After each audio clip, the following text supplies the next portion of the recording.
E aí, are you trying to learn Portuguese and sometimes have doubts about when and how to use the word de? So pay attention to this video. Olá, my name is Roberta, and in this video you will learn 3 ways to use the word de in Brazilian Portuguese. Example, a casa de Maria é branca. In Portuguese, we don't use the apostrophe S to say that something belongs to someone. We use de, do, or da. Instead of saying Maria's casa, you should say a casa de Maria. It is also correct to say a casa da Maria. See other examples. A mulher de Paulo. O irmão de Sara. O carro de André. A praia de Copacabana.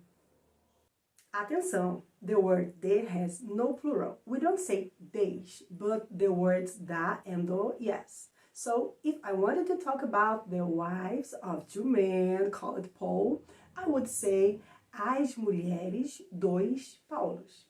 If I were referring to the brothers of 2 women named Sarah, I would say os irmãos das Saras. Do you understand? See some more examples. Brincadeira de criança. Brincadeira das crianças. Carinho de avó. Carinho das avós. We also use the word de to talk about the origin of someone or something. See the examples. De onde você é? Eu sou de Cuiabá. E você? Eu sou de Recife.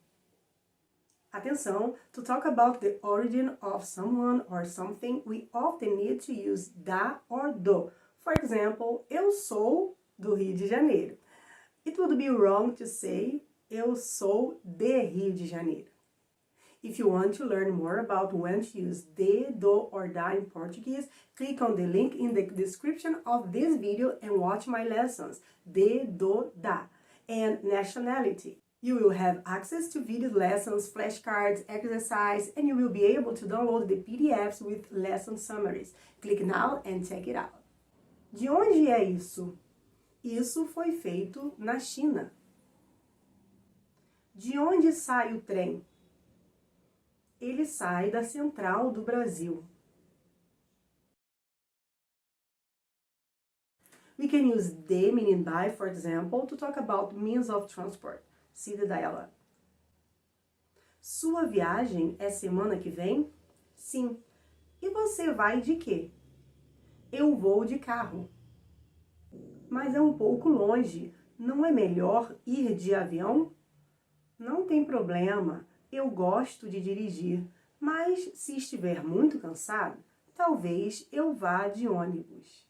I hope I could help you understand a little more about how we use de in Portuguese. If you liked the video, give a thumbs up and subscribe to the channel to know about my new videos. And if you want to improve your learning and have access to materials that will help you understand the language better and memorize words and phrases much faster, click on the link in the description of this video or visit BrazilianFriend.com. Até mais!